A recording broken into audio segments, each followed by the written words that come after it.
All right, welcome back. So in this video, we're now gonna go over the superconscious again. So I just titled it Superconscious Revisited. So we actually talked about this in chapter 1 of book 2. But I want to go over it again. So I actually refined some ideas since writing it in the book. So I want to go over it in terms of some of the new ideas I have about it as well. But this basically concept, the superconscious, it's really going to play a large chunk of what we talk about in this chapter. Excuse me, not all of it, but a good chunk of what we talk about in this chapter. But then basically all of next chapter, what we talk about next chapter is going to be based on this concept. So just to go over it, it says many NDEs appear to confirm this concept of the superconscious. So I talked about how when I was writing this idea, when I was coming up with this idea in chapter 1, basically it was just me theorizing about a possible things that may be occurring, right, as a result of an experience I had. And basically I was thinking about what's called the law of attraction. Based on the experience I had, it seemed to be occurring, and I was theorizing how it might occur, and that's when I came up with this idea of the superconscious. And so, like I said, when I had my experience with sleep apnea, I was looking at a whole bunch of near-death experiences, and they really seemed to talk about this. So they seemed to talk about something that seemed to lend credence to this idea of the superconscious. So what they were talking about, I was interpreting it or analyzing it in terms of this concept that I came up with. So, and there are many of them. I could find others, but two main examples would be Carrie Cohen. So she wrote a book. What was the title of the book? 5 Lessons of Life, something like that. There's an NDE book, very popular. I actually really liked the book. And she talked about this. So did Betty Eady. So she had an experience with Jesus, and she talked about this as well. So those are just some interesting books. There are others. They talk about this a lot in near-death experiences.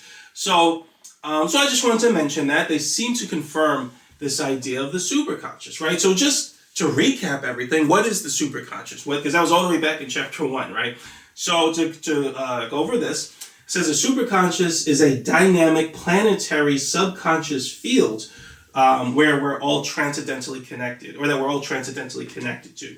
So in other words, we all have a subconscious mind, right? So our subconscious minds are all, by the way, it's also transcendently connected to spiritual beings as well, but for the moment, we'll just focus on people. So we're all transcendently connected to each other, and what that means is our subconscious minds are all weakly trying to imitate each other, right? And that has different consequences. So I want to go over those consequences throughout the video. So one of those consequences is this next one, and it says, I'm thinking if there's more to say about that.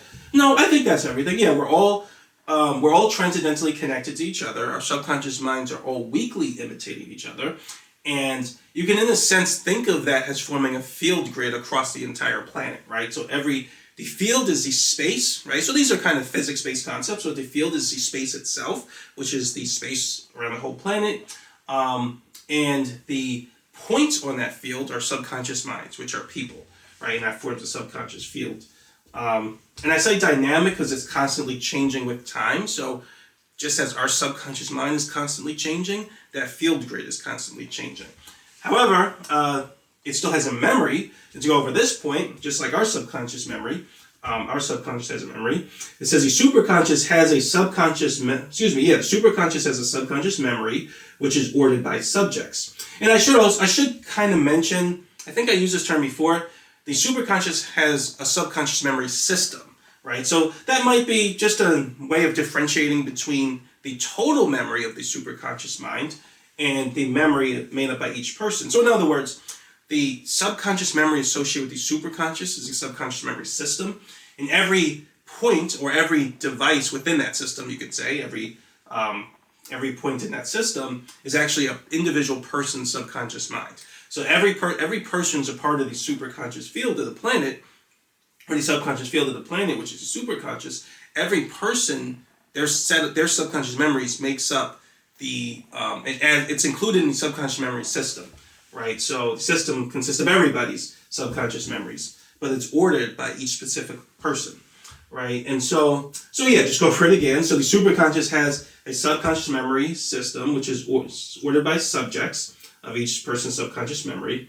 And these memories can become, I just put plus or minus, but I mean positive or negative. So this is important, right? So what I mean by that, and just to go over like what that, where that comes from. So we talked about in chapter 1 how, let's say many people focus on the same subject, right? Let's say it's a lightning flash across the sky, right? And we all produce an intention and charge our subconscious in a specific way while focused on the lightning flash, right?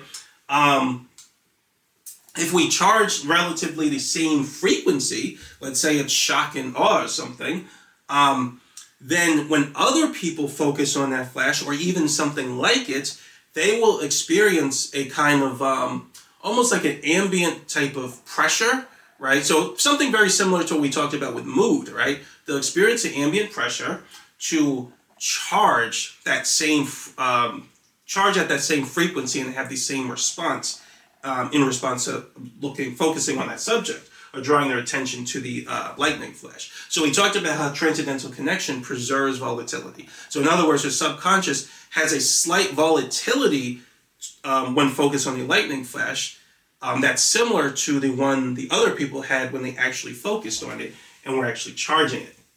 So this would come later. This would be an event that occurs after other people already did the work of charging while focused on that lightning flash. So we talked about how volatility normally comes from us actually entering a transcendental state and making some subconscious memory more positive, whereas in this case, volatility can actually come from other people having done that, focusing on something, entering a transcendental state, and making their memories more positive. Because our subconscious minds are weakly imitating each other, and we're connected, right? My subconscious will have some degree of volatility, not as much as theirs, of course, but some degree of volatility to behave in a certain way when I focus on that the lightning flash, right? Now, my intention doesn't have to do the same thing it does. I can very easily resist it, but I'll experience a kind of an ambient urge. Like I said, similar to your mood, right? When you have a certain mood, when you're in a good mood, you'll experience a kind of an ambient urge to think and feel more positively, especially when there's a particular thing that's putting you in a good mood. You'll experience that the most powerfully when you focus on that thing, right? And even when you're not focused on that thing, you still feel a kind of ambient urge just to think positively. So it occurs on a much weaker scale with the superconscious, but I believe it still does occur.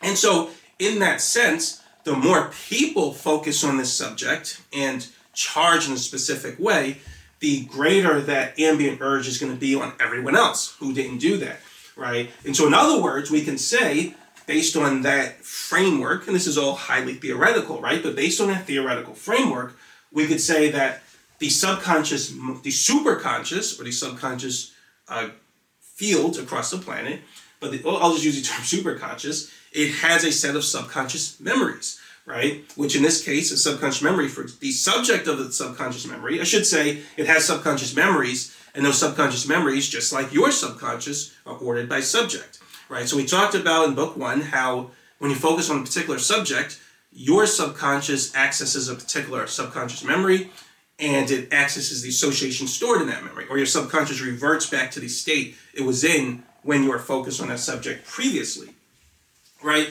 And so the more positive your memory becomes, or the more energy it has in it, the more energy you will feel, and the more powerfully your subconscious instinct will express itself when you focus on that subject.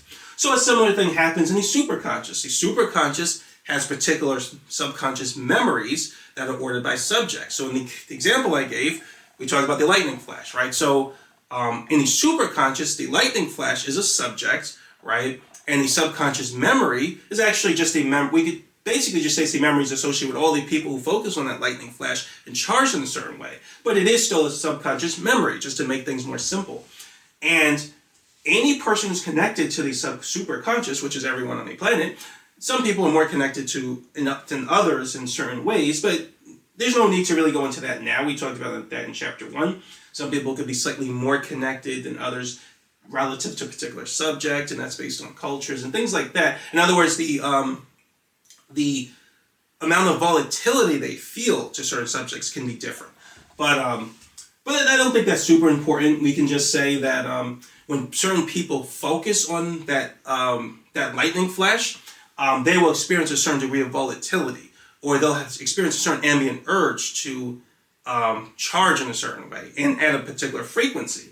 So in other words, they're accessing the energy stored in these subconscious memory, in the superconscious, right? So hopefully I explained that well. So in other words, if a lot of people focus on the lightning flash and they feel the same energy, the same emotion, let's say shock and awe, they're entering a transcendental state, their subconscious memory is becoming more positive. It's storing a frequency or emotion of shock and awe. When other people focus on that lightning flash, their individual subconscious memory doesn't have a charge yet, but they're still accessing the subconscious memory in the superconscious, and that has a charge, and that causes an ambient urge in them to have an easier time charging shock and awe, and that ability can actually spread, right? So that's how things work in the superconscious, right? You can access a subconscious memory in the superconscious even if you don't necessarily have one in your individual subconscious mind, right? So subjects are able to carry energy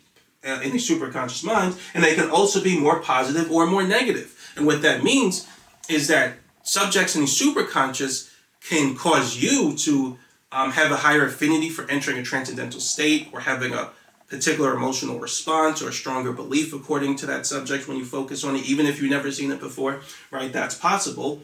But they can also become more negative. In other words, it could be possible that a subject can become, when a particular subject becomes more negative, you can focus on it and have a harder time entering a transcendental state, feeling any kind of emotion when you focus on it, even if you've never seen it before. Of course, you still will because it's new to you, and we have a natural volatility to new things, but it's possible for you to have a slightly less ability to do that as a result of what's going on in the superconscious.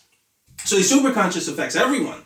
And one interesting place that I think that occurs with is actually in culture, right? So this is something I've noticed years ago. I didn't really come up with this idea. I didn't develop these ideas yet, but I noticed it in, this kind of explains what I was feeling at that time.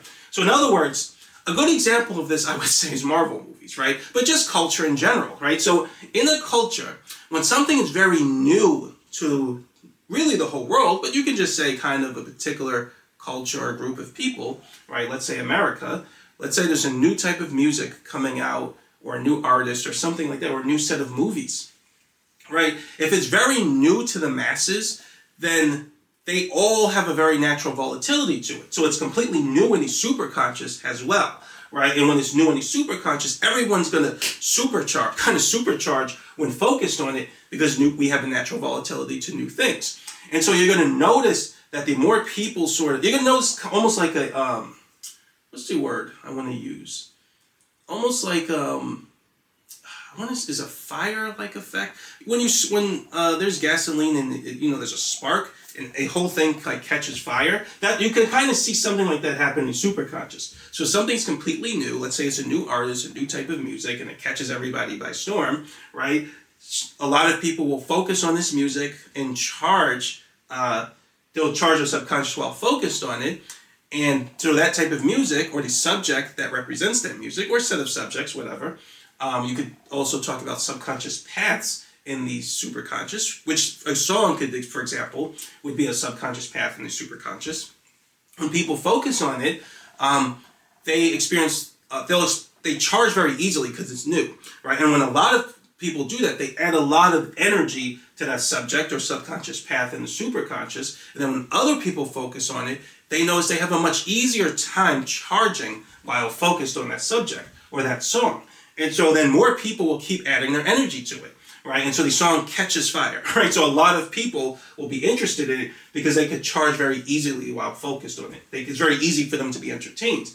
And this can happen with entirely new genres of music. So, for example, when 70s music was switching to 80s music, and that music was very new and very different, right? People caught on to it, right? They were very entertained by it because it was new and fresh. But then something else happens, right? When more and more people get used to it, which can take a while, right? Because this is an effect going on in the superconscious, and the effect is very weak. So, but it does affect people, I believe. It can affect people in a significant way on a large scale, right? But it can take a while, at least to build for a lot of people to develop negative memory to some particular subject or set of subconscious paths, or even an organizational pattern, which would be like a culture, right? But if you have a particular set of songs or a style of music, when enough people listen to it in the population, right, they start to all develop negative memory. So they can develop negative memory to a particular song, right, or a particular group, right, or like an artist or a band or whatever, or even a genre of music, because a genre of music would represent a particular organizational pattern. So you can have a whole bunch of subconscious paths that match this organizational pattern, which would just be like a genre of music, like let's say 80s R&B or 80s rock music or something would be an organizational pattern that's represented by multiple subconscious paths, which just means multiple different songs. And so when people listen to these songs or these artists or this type of music and they develop a lot of negative memory, then when they focus on that memory, then it gets negative. They access their negative memory, but it gets negative in the superconscious as well. And when it gets negative in the superconscious, people will have a harder time kind of focusing on these subjects at a later time and feeling a lot of emotion from them, or having a harder time entering a transcendental state to feel emotion and have transcendental imagination and all that stuff, which is what it means to be entertained. So I believe this is why you'll see a whole population just start to tune out of something and kind of get bored with it and becomes uninteresting. Even new people people who have never seen it before tend not to be as interested in it now because it has too much negative memory in the superconscious. So I feel like that happened with Marvel. So Marvel movies were an amazing sort of new thing and a new way of making movies. I guess it started in 2008 with Iron Man. But I like to think it really started with Spider-Man, which was Sony, but I think that was 2002, right? So that was a very new concept, but Marvel did do it a little bit different from Spider-Man with the whole kind of Marvel Universe thing. That was very new, and what ended up happening is the subconscious memory or subconscious paths associated with the subject of Marvel, or, Marvel, and I say that as a category, like Marvel, their characters, things like that, it had a lot of positive memory in the superconscious. So a lot of people were very easily able to charge while focused on these ideas and these concepts, right? But as they did it more and more and more, right? And they actually did it right at first because they were spacing things out. They didn't put too much out there, right? So people couldn't develop negative memory too quickly to it because they would watch it, then they would charge a lot, and then there's memory with discharge. And when the next time they release a movie, it feels a little bit new again. It's completely new in a certain way, but it's also old in a certain way because it reminds you of Marvel. But if you release it, with enough time since the last movie, when enough time has passed, it still can feel a little bit new. And there are, of course, aspects of it which are actually new, right? So if you do it just right, a person can still kind of keep charging decently well while putting out these movies. However, what ended up happening is they started to put out a lot of movies, right? From 2008, once you get to like 2020, a lot of people have seen a lot of Marvel movies. They've gotten used to it. It really climaxed or peaked with Avengers, Infinity War, and Endgame. But eventually they started putting out a lot of content. Like I think it was on Disney app, right? So they started putting out too much stuff. Right? And what ended up happening is people started to develop more negative memory to it. And as they develop more and more negative memory, now the subject and subconscious paths associated with Marvel and the superconscious are now becoming more negative. Now people have a harder time focusing on and just feeling what they did before, right? And that's not just Marvel. Remember, this also is associated with categories. So subjects that are like the subject, or subjects like Marvel, which that's just superhero movies in general.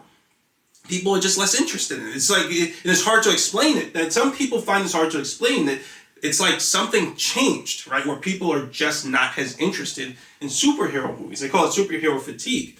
But I think what really happened with that is this, right? The subjects and subconscious paths associated with superhero movies started to become more negative because they started doing it too much, right? It was going to probably become negative eventually. Right? But if you space them out just right, you can really slow that process down, especially on a superconscious level. They started putting too much out there, so it started actually becoming more negative, right? And they also just been doing it a while, so that was bound to happen. But as the superconscious memory became more negative, right, people had a harder time being inspired and entering a transcendental state while at least they weren't having the boost that you would get from the superconscious to do this. And so it kind of slowed down. So that fire effect that I was talking about, where something catches fire, you notice that not happening as much. So I believe when things get old in culture, right, it could be a type of movie, it could be a toy or a cartoon, whatever, right? This happens with fads as well. When something's new in terms of a fad, right? If it's new to the culture or new to the population, it could catch fire like that because it's new in the superconscious. And once it gets old in the superconscious, you're going to notice it starts to slow down because people aren't getting that superconscious boost. I should have used that word earlier, right? Your superconscious can boost, just like your mood can boost a charge, your superconscious can boost a particular charge. And so when you're focused on things in culture that don't have that boost from the superconscious, it tends to be a little harder to charge, and there's just not much reason to do it if it's hard. A person's just going to focus on other things that are easier to charge. Right, so I thought that was interesting enough to mention and useful to mention. Now, what you can also do with this, we're not going to talk about this in this video, we'll talk about more in the next chapter. You can also store kind of information. So we talked about how you can store information in the subconscious memory, in the superconscious. You can store negative information or negative feelings in the superconscious, and that would largely occur subliminally, or in a way that a person doesn't realize. It occurs on an unconscious level. So you can people on a subconscious level, which people don't really understand it that much, but you can store negative information in this, and that's actually a technique used by the occult a lot, right? They'll store a lot of emotions and feelings in particular subjects in the superconscious that when people focus on, they'll have a natural volatility toward those negative feelings. Usually it's almost always, I feel like it's pretty much always something against Jesus Christ when it's blasphemous. So a lot of times it could just be negative feelings and moods and attitudes. It could be things to affect the masses, their way of thinking, so they do things that don't make sense. Again, subliminal messaging. It's a form of mind control for the population, but definitely, I'm actually going to talk about examples of this in the next chapter, where you can plant messages or you can plant feelings in particular subjects that are against God, basically, right? And like I said, it's pretty much always something having to do with being against Jesus. It's not any other religion, so they pretty much always use this in the occult for attacking Jesus Christ or getting people not to have aversion to Jesus, right? Like I said, we're going to talk about that later, though, in chapter 10. So another consequence of this idea of the superconscious is this. Well, this is kind of I want to talk about a consequence of this actually a little later, but this is useful to recognize when we talk about the subconscious. So just to go over this, it says thoughts can travel the superconscious mind. The spirit can pick up on these thoughts. So basically what I'm getting at there is, it was when you look at a lot of the near-death experiences, the way they talk, what I notice is that they basically say that we have the ability to sort of send our thoughts out, right? So when we have certain thoughts, they spread out, or they travel through space, right? They propagate space, almost like an electromagnetic wave, and they can actually go to people, right? Living things, people, and spirits as well, and they pick up on that energy, or they pick up on those thoughts, and those thoughts affect them. So that's kind of similar to what I was talking about in chapter, did I mention in chapter 1? I might mention chapter 1, but I was also talking about in the later chapters about how you can plant a suggestion in a person's mind, right? You can plant a suggestion in a person's mind, and they will feel it on a very weak or ambient level.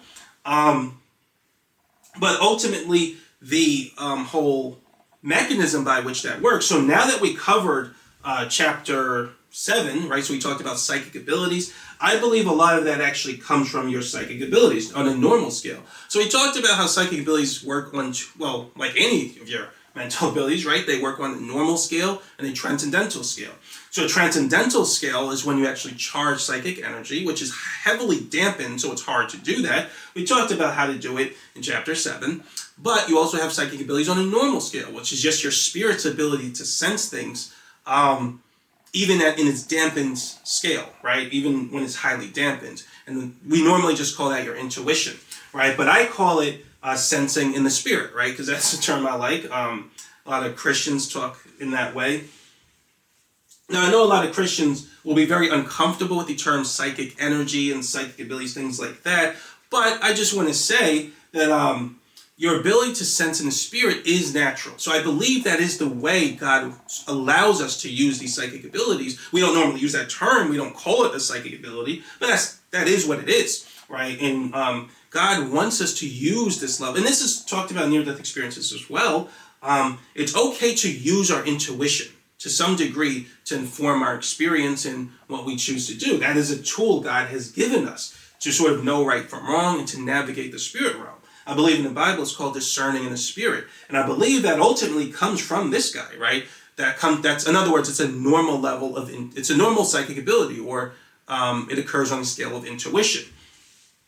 Right now, the reason I believe we're not allowed to turn it on too much is because it's like cheating, right? So we talked about how using your psychic abilities like crazy and turning your spirit's powers on and things like that. Life is a test of the heart, not the mind, right? So if you start turning on your third eye and using too much psychic abilities and things like that, your information is going to come to you too quickly and too clearly and too much, such that it precludes your ability to take the test in an honest way and fairly, right? So now you're just cheating and you're going to fail the test, right? Which means really being rejected by God.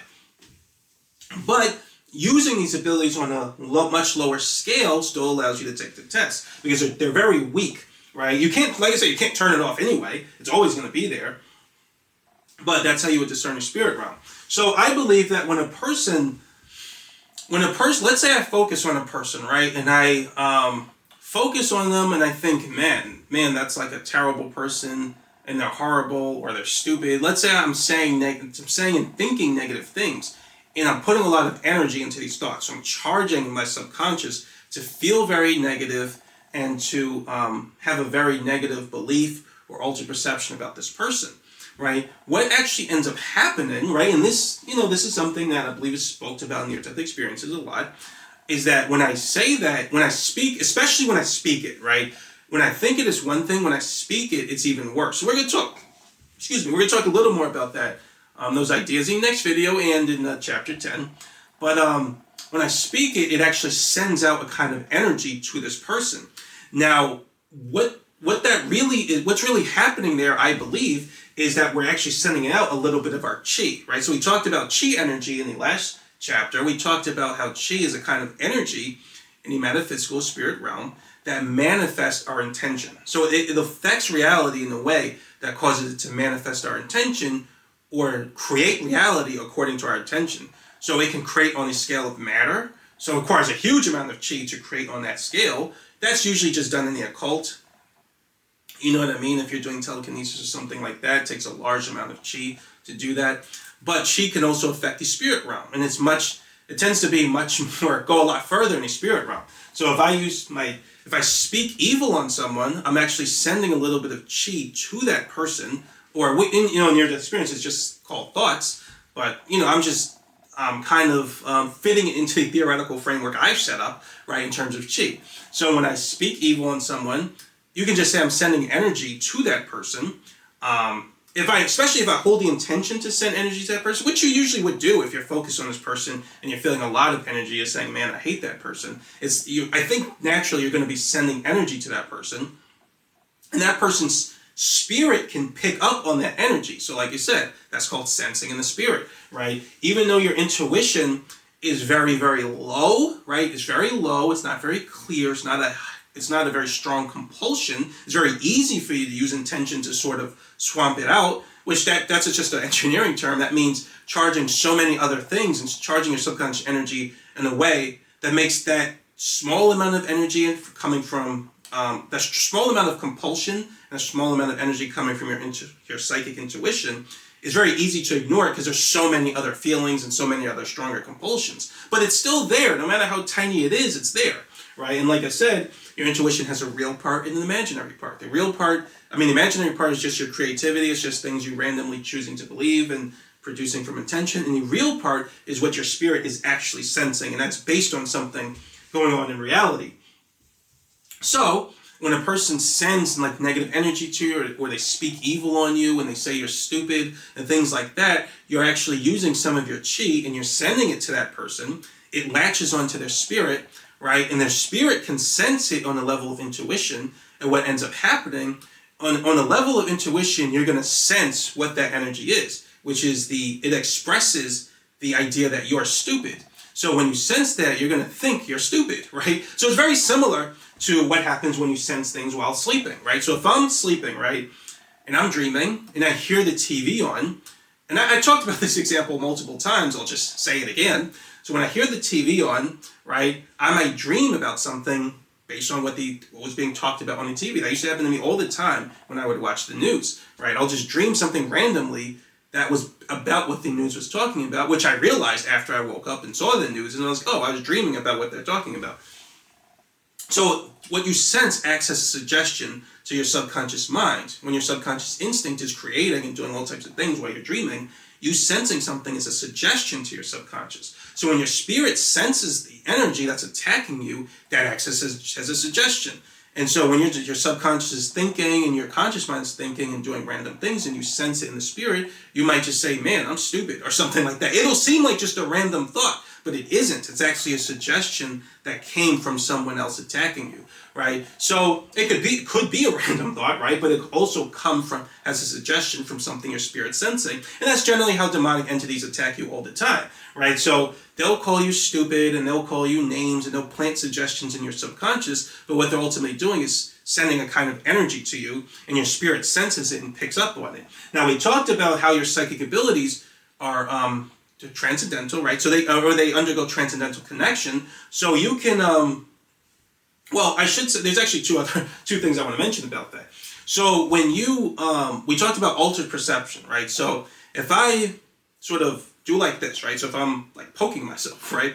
I can tune it out. I can focus on something else and tune it out so I don't feel it as much. But if I focus on it, I'll feel it more and it'll hurt more, even though nothing is really changing in terms of my the responses of my nervous system. So we talked about how that occurs from altered perception, right? So your subconscious can alter your perception in a way that enhances your senses, right? So and we talked about that in chapter 3. I don't think I need to go into examples of that. However, that also occurs on the scale of intuition, right? Your spirit senses. So when you sense something in your spirit, if you focus on it more, your perception becomes altered to tune into it, and it's like it becomes louder. So we talked a little bit about that throughout the chapters, the whole book really, because it occurs in different ways. But you can sense it more, and when you tune into it more, your intuition, I could say your intuition or your psychic abilities start to charge in a way where I'm actually going to talk about that concept a little more later, but they can charge in a way where you're using your psychic abilities to sort of just sense a particular thing more than other things, right? You sense a particular thing more than other things. If the compulsion becomes stronger, or in a sense it's becoming louder, so in a sense your psychic ability is charging.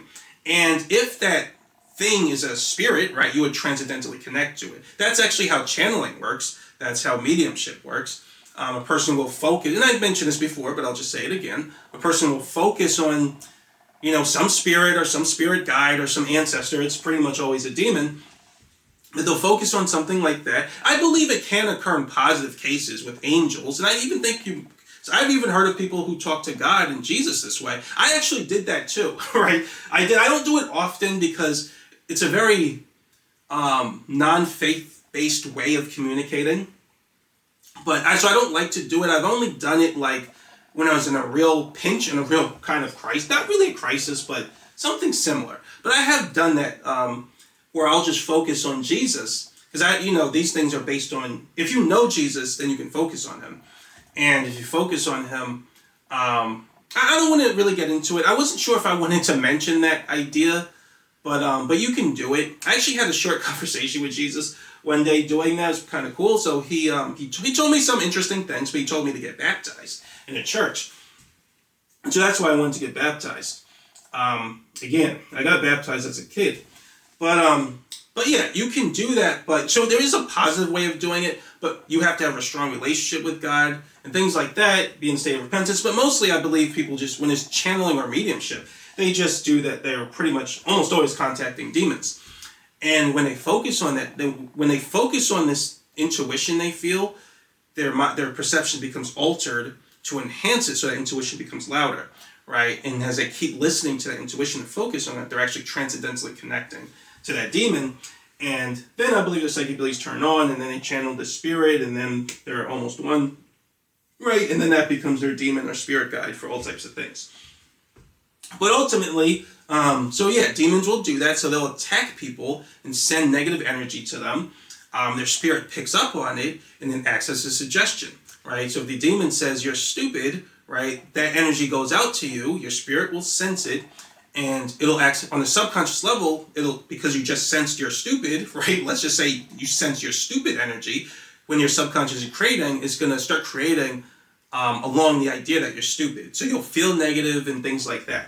By the way, when you speak good to people or express love while focused on them, that person's amazing. They're awesome. They're a good person, right? You send energy to, right? So also in the form of chi, right? I believe, but you send energy to that person, and when a spirit picks up on it, their subconscious. It acts as a positive suggestion to their subconscious. So that's a good thing. And so love is very important. When you treat people with love and act in kindness and goodness, and when you bless someone or you pray to God and ask God to work in that person's life, I believe God's Spirit also moves, right, across this whole superconscious field, and that's the Holy Spirit, and that helps people as well. We're going to talk more about that in chapter 10. So that's a whole other thing. We're going to talk more about that concept. That pretty much is going to be a large, almost, I want to say the main topic of what we cover in chapter 10 is going to be how God's Spirit moves and affects the superconscious. Right? We're not really going to cover too much in this chapter, but I wanted to talk about those ideas here because this concept of thoughts traveling the superconscious and affecting people can occur on a much larger scale, which we're going to talk more about that in chapter 10 as well. But I want to go over this, which is actually a slight consequence of this last point. So this is another consequence of the superconscious. This is actually the main thing I want to talk about, which is manifestation. So when multiple people constantly focus on achieving a particular goal, their spirits are able to tap into a universal intelligence that guides their planning and coordination. So this is actually a new kind of idea. So in the book I talk about this, and I talked about in chapter 1. So I previously mentioned that because their subconscious minds are all transcendentally connected, when they're constantly focused on a particular goal, and another person they're more transcendentally connected to than others also focuses on a goal, I was saying how a kind of intelligence emerges in the sense that all their subconscious minds, so everyone involved or transcendently connected to each other relative to this goal, they're all imitating each other and are all producing intentions to accomplish a goal. So in a sense, I was saying that all their minds are kind of communicating in a sense that it produces a kind of emergent intelligence that helps them to achieve a goal. And while I still think that's true, I now kind of think that there's one other element to it, right? And that other element is your sensing in the spirit, so your normal psychic ability or your intuition. Because this is what I think happens. When, let's say I'm constantly focusing on a goal, and I'll talk more about this concept or how to do this in, I think, the next video. I'm going to talk about a manifestation charge. So we haven't spoken about that yet, but I'm going to talk about a new kind of charge. And that charge is going to be very important in understanding what goes on in the metaphysical realm. So we're also going to talk about that in chapter 10, and we're going to relate it to God. So it's very important, so that's why I'm going over it now. But what I believe happens is when I'm constantly focusing on a goal, right? I want to achieve a goal, I'm constantly producing the intention in a way that charges my subconscious, alters my perception, and my subconscious organizes, so I learn how to accomplish a goal and achieve a goal. I believe what actually ends up happening also is that our spirit, our normal intuition, our spirit's ability to sense things, it will kind of give us information about how to do that. So we talked about how your third eye or your spirit's ability to sense things, a lot of times in near-death experiences when a person wants to know something, right, they just know it right away. And I think that's an ability your spirit has or your third eye has. Now, like I said, that ability is toned down like crazy while we're alive, while we're here, because that allows us to engage in the test of life, right? If senses were turned on all the way and we just access knowledge very easily, right, it would preclude the ability to take the test, right, the test of life. So like I said, that's cheating, and you would fail the test because you cheated.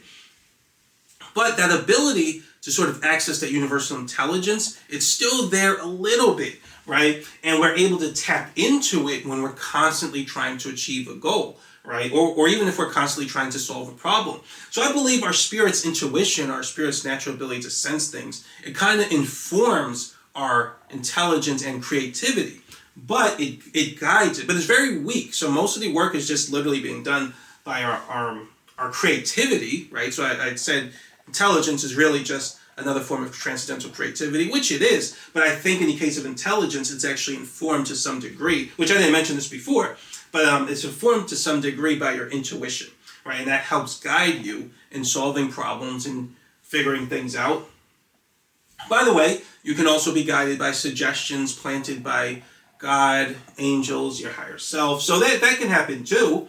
As well as demons, they can plant suggestion in your subconscious. If you're doing something evil, they can help you, right? So it can come from different places. And when it does come from other places, your spirit can sense it and pick up on it, right? Your spirit, your natural ability to sense in the spirit. So I believe that when a lot of people are constantly trying to achieve a goal, right, their spirits are all tapping in. Now, we're going to talk to understand this concept. It'll make a little more sense when I talk about the way time works, because that's going to be important. Now, you might say, well, what's the connection? Like I said, it'll make more sense then. So these are all my theories, right? So this is a theory. But a lot of these theories, I think, are confirmed by what's talked about in near-death experiences. But, so when a lot of people are constantly focusing on a goal, their intuition or their spirit is going to tap into universal knowledge for how to achieve that goal. Right, and that's going to inform their decisions and inform what they come up with. Basically, it's going to inspire their ideas, which again, I'll talk a little more about that in the next video. But it inspires their ideas, and they will feel kind of compulsions and urges or inspirations, right, to be here on this day, do this. And that's going to happen with multiple people, right? And so what they're all kind of tapping into is a kind of intelligence that comes from the universal intelligence, wherever that is, right? So our third eye is able to tap into it. Our spirit, I should say, is able to tap into it. And a type of planning occurs, right, on the scale of,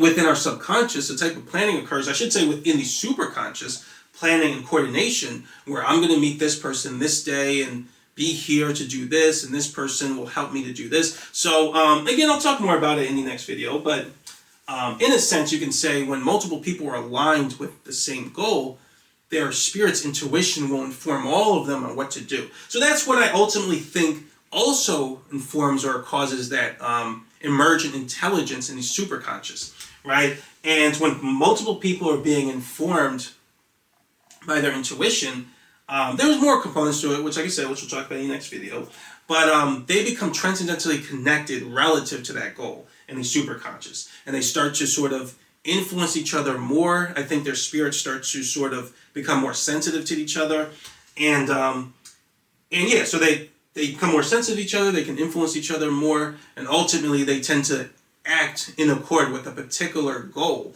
for a particular reality that's forming. So what I mean by that, we'll talk a little more about later when we talk about the nature of time. But yeah, so that's how I think manifestation occurs relative to the superconscious. So I know that's kind of a lot to say, probably a little bit complicated. So these are actually kind of a new components of this. I had this idea for a while, but it's kind of a new component of the ideas I'm forming. But ultimately, to try to make it really simple, right?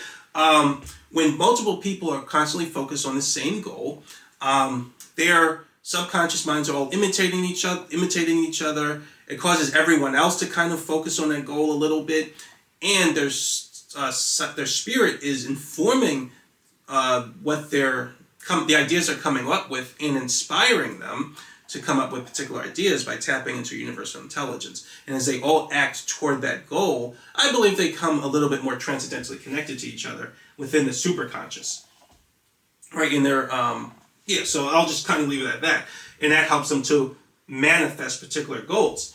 And when when they're all manifesting a particular goal and transcendently connecting to each other, they're in alignment with each other relative to that goal. So that's what alignment means. But yeah, so I'll explain more about manifestation, how to perform a manifestation charge in the next video. I just didn't want to make this video too long. But yeah, so that's the basic concept of the superconscious, right? So the superconscious mind has, like I said, subconscious memories. Those memories have energy. When you focus on subjects associated with these subjects, associated with superconscious memories, you get a type of subconscious charging boost, right, from them. Transcendence connection preserves volatility. But yeah, I don't need to say that. You get a boost in the charge, right? And your spirit can sense, your spirit can sense energy or thoughts traveling in the superconscious. It can pick up on them, and people can, this is a short recap, but when multiple people are thinking the same thing, or they're planning something, the same thing, your spirit can sense universal intelligence, and also can sense the thoughts of other people, and that can affect you or inform your decisions and your planning and what you're creating, and things like that. And that can occur on a local scale or a massive scale, and it can affect the whole way the planet sort of behaves. I'll talk about that in the next, not the next video, I think the video after too, because this occurs on different scales. So yeah, that's basically superconscious. We're going to talk about this concept in terms of like good and evil. So we're really going to talk about it as relates to God, right? I mean, like I said, pretty much all of chapter 10 is going to be talking about this in terms of our relationship with God and spiritual energy, right? But yeah, that's pretty much it for now, though. Thanks for watching, and I'll see you next video.